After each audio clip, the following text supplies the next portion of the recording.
I spent a lot of time last night talking about energy. All right, talked about the economy, and central to that was energy. And let's talk about it with Senator Kevin Cramer, North Dakota. Senator, welcome back. As always, want to get your take on all this, but let me play some sound for you. Here was the opening gambit in the speech about, I think, your favorite topic. Please take a listen. Sure. Joe Biden has intentionally surrendered our energy independence. There is no longer even a thought of dominance, and we are now begging for energy help from foreign nations. On day one, we will end Joe Biden's war on American energy.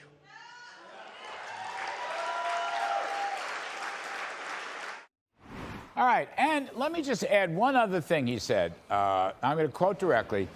They say the ocean will rise 1/8 of an inch over the next 200 to 300 years. But don't worry about nuclear weapons that could take out entire countries with one shot. And by that, he said Biden never talks about nuclear power. And I think, that's a reference to China. That's a reference to Russia. That's a reference to the Ukraine. Anyway, Senator Cramer, what did you make of the speech? What do you make of the energy portions of the speech? Well, in a word, amen. I mean, this is something that Donald Trump has always had right. He and I started talking about this early in his campaign, and he executed a plan to make America not just energy independent, but yes, energy dominant, which added to our national security. It reduced inflation. It brought down the costs of everything that we grow, produce, and manufacture, because he brought down the cost of the one thing in everybody's value chain, and that's energy. And that's good for everybody. It's especially good for working class Americans and, frankly, for people on the lower end of the economic spectrum. So right on, and I think obviously it resonated with the crowd, but I think it's the kind of message that resonates with everybody. Yeah, I mean, refined petroleum it permeates the whole economy. It affects everyday life of everybody. And you're right, middle and lower middle class people particularly. Were you pleased to hear, basically he says the first thing he'll do. The first thing he'll do, essentially, is open up the spigots, which I think is a rallying cry for Republicans in the Senate and the new Republican majority in the House. Well, you and I have been talking about it like this for a long, long time, and we'll continue to talk about it.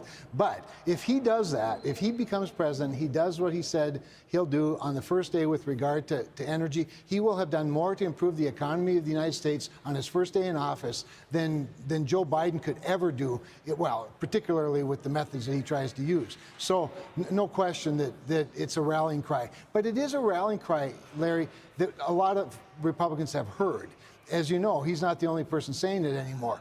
He might have been the first person saying it, at least using the bully pulpit that he had to say it with. But everybody's gathering around that message now. So it was a very welcome message last night. What did you think about the line that, the oceans may rise by 1/8 of an inch over the next 200 to 300 years, 200 to 300 years, but right. Biden never wants to talk about nuclear policy, nuclear threats, and so forth. What did you think about that? Where do you think Mr. Trump was going on that one? So it's got a couple of facets to it, clearly, and I think you've touched on them. But first of all, it points out the incredible hypocrisy of the left, who doesn't want any technology or innovations, including, really, can we say it, the cleanest form of electric generation that exists, and that, of course, is nuclear. It's the perfect fuel, particularly today with small modular reactors and the ability to deploy them and dispatch them. So on the one hand, he's making an energy statement, and he's right. On the other hand, he's making a national security statement, and not apart just from the energy piece.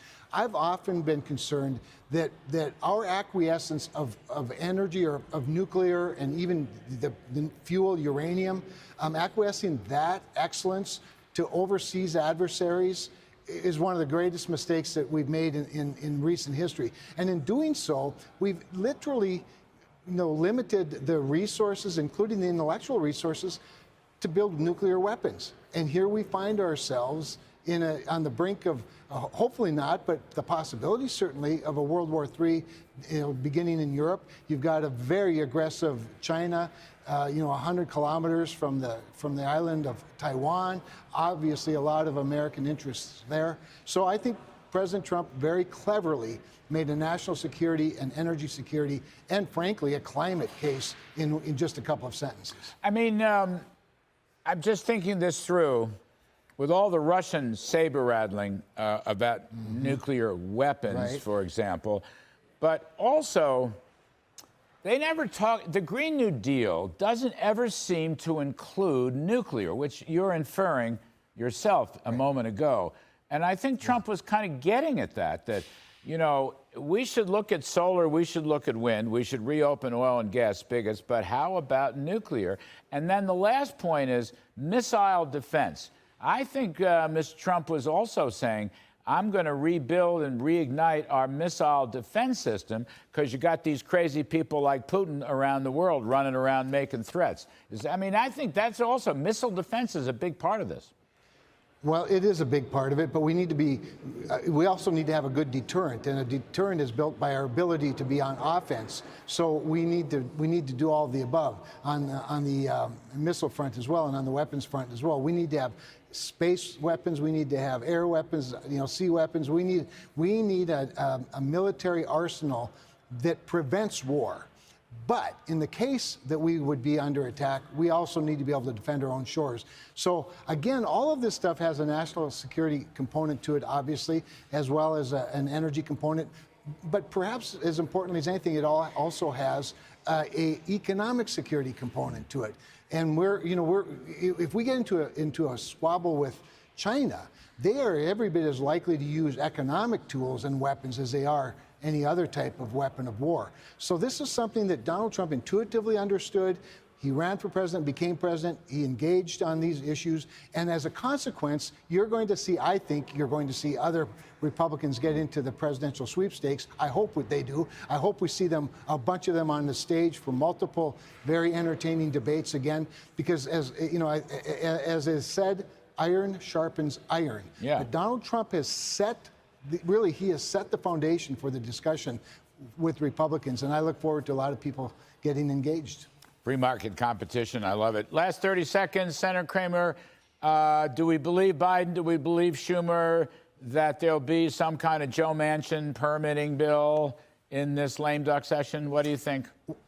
Well, I believe both of them want that to happen. It's hard for me to see it getting to that point because, frankly, I have a hard time believing the negotiators of the National Defense Authorization Act want to further burden that piece of very important must-pass piece of legislation with something like permitting reform, especially when it's so unsettled at this point. But if we can get something that actually is meaningful, as a member of the Senate Armed Services Committee, I'd do my part to try and get something passed. But it has to be meaningful. It can't just be lipstick on a pig. All right. Many thanks, Senator Kevin Kramer. We appreciate it as always.